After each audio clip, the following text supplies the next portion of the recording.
Praise the lord. ఈ రోజు మనం యేసుక్రీస్తు ప్రభు వారు శిలువపై పలికిన 5వ మాటను ధ్యానించుకుందాం. యోహాను సువార్త 19వ అధ్యాయము 28వ వచనము. సమస్తమును సమాప్తమైనదని యేసు ఎరిగి లేఖనము నెరవేరునట్లు నేను దప్పిగొనుచున్నాననెను. ఆమేన్. ప్రియ దేవుని సంగమా, యేసు ప్రభు శిలువపై పలికిన 5వ మాట నేను దప్పిగొనుచున్నాను అనేది ఆయన శారీరక బాధకు సూచన మాత్రమే కాదు, ఆత్మీయంగా కూడా ఎంతో లోతైన అర్థాలను కలిగి ఉంది.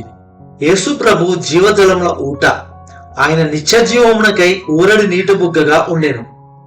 ఆయన దాహము శారీరకంగా తాత్కాలికమైనది. ఆయన దాహము దేవుని చిత్తం జరిగించాలని, ఆయన దాహము దేవుని వాక్యం నెరవేర్చాలని, ఆయన దాహము నశించున్న ఆత్మను రక్షించాలని. యేసుక్రీస్తు శరీరధారిగా లోకంలోనికి వచ్చి మనిషి జీవించవలసిన విధముగానే జీవించారు. ఆయనకు ఆకలి దప్పులు వేశాయి. అలాంటిది ఆయన సిలువ వేయుటకు అప్పగించిన సమయం మొదలుకొని చనిపోయే సమయం వరకు తీవ్ర శారీరక వేదనలకు గురయ్యారు. యేసును పగలు 9 గంటలకు సిలువ వేసినప్పటి నుండి మధ్యాహ్న కాలం 3 గంటల వరకు ఆయన శరీరంలోని రక్తమంతా కారిపోయింది. ఎండ వేడిమికి ఒంటిలోని నీరంతా చెమటలుగా కారి పూర్తిగా ఎండిపోయింది. మానవ శరీరంలోని నీరు పూర్తిగా కోల్పోయినప్పుడు కలిగే సహజమైన దాహమే ఆయన కూడా కలిగి ఉన్నాడు. అయినప్పటికీ దప్పిగొనుచున్నాను అను మాట వెనుక ఉన్న ఆత్మీయ వాస్తవాలు గమనించినట్లయితే ఆయన దాహము దేవుని చిత్తం జరిగించాలని. యోహాను సువార్త 5వ అధ్యాయం 30వ వచనంలో నన్ను పంపిన వాని చిత్త ప్రకారమే చేయబోదును గాని నా ఇష్ట ప్రకారం చేయగోరను అని యేసు ప్రభు చెప్పాను.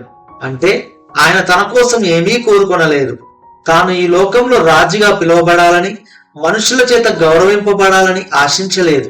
తాను పసివాడిగా, పేదవాడిగా, దాసునిగా ఈ లోకానికి రావడానికి ఇష్టపడ్డాడు. ఆయన మనుషుల చేత అవమానింపబడ్డాడు, కొట్టుబడ్డాడు. అయినా తన ద్వారా తండ్రికి మహిమ కలగాలని, తండ్రి చిత్తం నెరవేర్చబడాలని అన్నిటికీ విధేయత చూపాడు. ఆయన దాహం దేవుని వాక్యం నెరవేర్చాలని. మార్కు సువార్త 14వ అధ్యాయం 49వ వచనం ప్రకారము లేఖనము నెరవేరబడినట్లు ఇలాగు జరుగుచున్నదని చెప్పాను. అంటే పరలోకపు తండ్రి ఆది నుండి యేసు రాకను, మరణమును, పునరుత్థానమును ముందుగానే తన ప్రవక్తల ద్వారా బయలుపరిచింది. ఆయన వాక్యంగా తండ్రిలో ఉండెను. ఆ వాక్యమే శరీరధారిగా మన మధ్య ఉండెను. చివరి లేఖనం నెరవేర్పు వరకు ఆయన సహనంతో కనిపెట్టి ఉండెను. ఆయన దాహము నశించిన ఆత్మను రక్షించాలని. లూకా సువార్త 19వ అధ్యాయము 10వ వచనంలో నశించిన దానిని వెతికి రక్షించుటకు మనుష్య కుమారుడు వచ్చేనని చెప్పాను.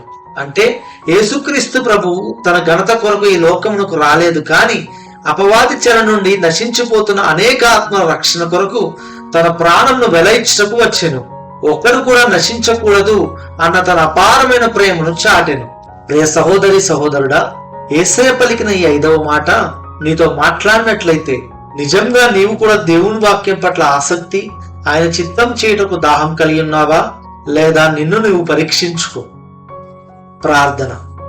ప్రియా పరలోక తండ్రి, యేసు ప్రభు నలుగొట్టబడి తన శరీరంలో చుక్క నీరు కాని రక్తము కాని లేని పరిస్థితిలో కొంత శారీరక దప్పిక పొందను, కాని మీ చిత్తాన్ని చేయుటకు, మీ లేఖనం నెరవేర్చుటకు మరియు నశించిపోతున్న ఆత్మ రక్షణకే దప్పిక కలిగి ఉండెను.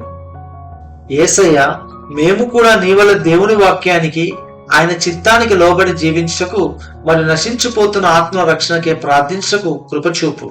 రక్షణ పొందవలసిన మా స్నేహితులు, బంధువులు, కుటుంబ సభ్యుల కొరకే ప్రార్థిస్తున్నాము. దయతో వారిని జ్ఞాపకం చేసుకుని రక్షించుమని యేసు నామములో ప్రార్థిస్తున్నాము తండ్రి. ఆమేన్.